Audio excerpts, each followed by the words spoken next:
नमस्कार astro uncle में आप सभी का स्वागत है। मैं हूं निधि और मेरे साथ मौजूद हैं हम सभी के प्यारे एस्ट्रो अंकल यानी पवन सिन्हा जी। पवन जी आपका बहुत बहुत स्वागत है। बहुत बहुत धन्यवाद। मैं हूं निधि और आप हैं पवन सिन्हा, ये बात तो क्लियर है, लेकिन एक बात बताइए, जिंदगी क्या है?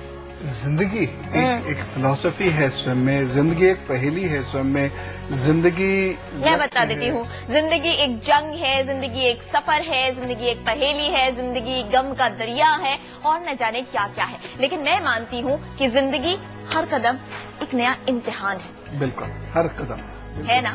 और इस इम्तिहान में चाहे ना चाहे भाई हम सबको अपीयर होना ही पड़ता है। तो जब एग्जाम में अपीयर होना ही है तो क्यों ना हम इसके लिए तैयार रहें। वैसे पवन जी भी ये मान चुके हैं कि इम्तिहान या एग्जाम जो नाम होता है अपने आप में ही लोगों को डराने के लिए काफी है और अपनी उम्र में पवन जी भी इससे डरा करते थे।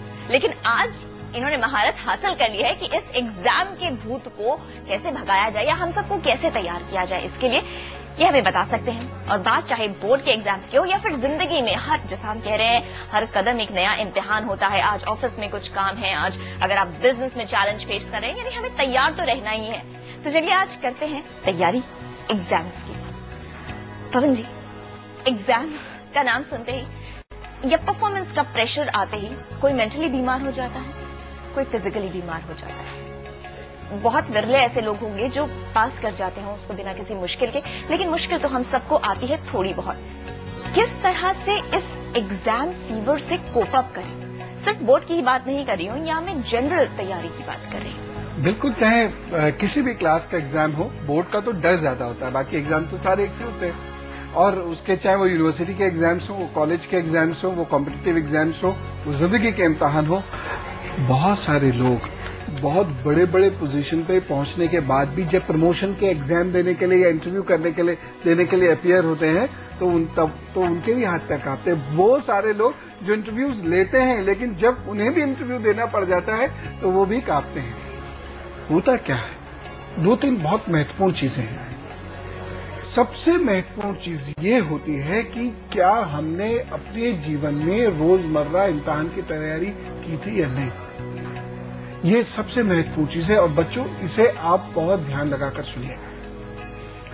सबसे ज्यादा वो डरता है जो रोजमर्रा की जिंदगी में इम्तिहान की तैयारी नहीं करता है। अगर पढ़ाई की बात की जाए तो जो बच्चा रोज नहीं पढ़ता है नियम के साथ, जो लिखता नहीं है, जो रोजाना रिवाइज नहीं करता है, वो एग्जाम्स में कांपता है। और जो ऐसा करता है वो मस्ती से एग्जामिनेशन में सिनेमा देखते हैं, खेलकूद करते हैं। उनके लिए एग्जाम वाला दिन और एग्जाम से एक दिन पहले में कोई ज्यादा फर्क नहीं होता, होना भी यही चाहिए। वही जिंदगी के इम्तिहान की बात है कि यदि आपको प्रमोशन चाहिए तो एक दिन का प्रमोशन आपके पीछे के रिकॉर्ड पर बेस करता है।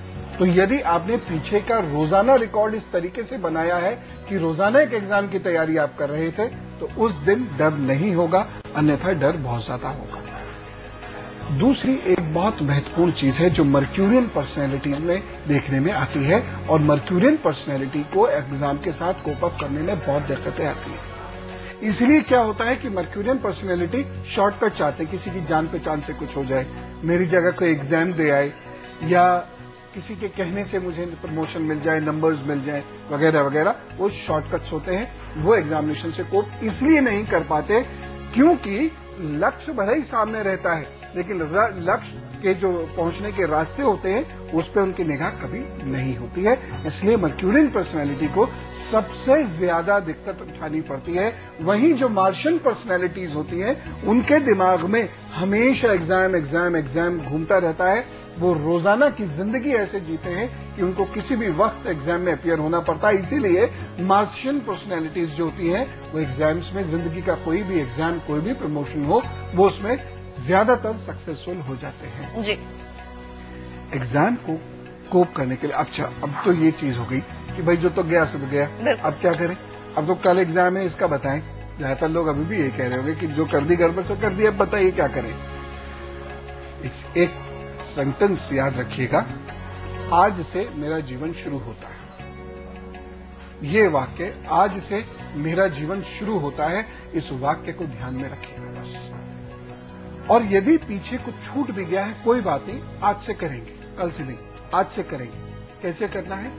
अपनी जो भी आपका टारगेट है, जो लक्ष्य है, या जो एग्जाम आपको देना है, वो उसमें क्या क्या आना है, क्या क्या पढ़ना है, क्या क्या जानना है, एक उसकी लिस्ट तैयार होनी चाहिए। और फिर उस लिस्ट को या सिलेबस को आप डेज के हिसाब से प्रायोरिटी लेवल पर बांट लीजिए। और हम में से हर व्यक्ति 15-16 घंटे काम कर सकता है, कोई बहुत बड़ी बात नहीं है।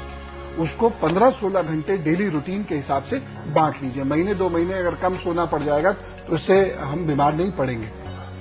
मेहनत करिए। वैसे भी जब चुनौतियां सामने होती हैं तो हम आसानी से बीमार नहीं पड़ते हैं। हमारे हार्मोनल सिस्टम में वो ताकत है, वो तासीर है कि जब हम चुनौतियां लेंगे तो बीमार नहीं पड़ेंगे।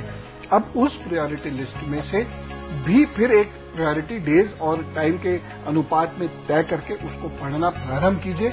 आज से मेरा दिन शुरू होता है, आज से हम पढ़ना शुरू करते हैं और देखिए धीरे धीरे आप अपने को अचीव करने लगेंगे। थोड़ा सा चेंज रूटीन में करना है, थोड़ा सा चेंज व्यवहार में करना है, थोड़ा सा चेंज खान पान में करना है, थोड़ा सा चेंज अपने पहनने वाले कपड़ों की कलर स्कीम में करना है। भगवान ने चाहा तो लक्ष्य मिलेगा। तो लीजिए भाई, थोड़े थोड़े से चेंजेस और एक बड़ा सा चेंज आप ला सकते हैं अपने अंदर, और ये ऐसा चेंज होगा जो आपकी जिंदगी बदल देगा। तो चलिए पवन जी, क्या है वो छोटे छोटे चेंजेस जो आप बताना चाहेंगे? सबसे पहले क्या होता है, जब भी एग्जाम आना शुरू होता है हम नर्वस होने शुरू होते हैं। आपको पता है बादाम और किशमिश का सेवन या अंगूर का सेवन इस नर्वसनेस से हमें दूर ला सकता है। आप अंगूर खाना शुरू करिए, रात में बादाम और मिश्री को अच्छे से घोट के दूध में भिगोकर और दूध को धीमी आंच पर 15 मिनट पकाकर उसके बाद उसका सेवन करना शुरू करिए। वो जो नर्वसनेस है या चैलेंज एक्सेप्ट, चुनौतियां स्वीकार ना करने की जो टेंडेंसी है, ईश्वर ने चाहा वो खत्म होने लगेगी। दूसरी चीज क्या होती है, जब एग्जाम आने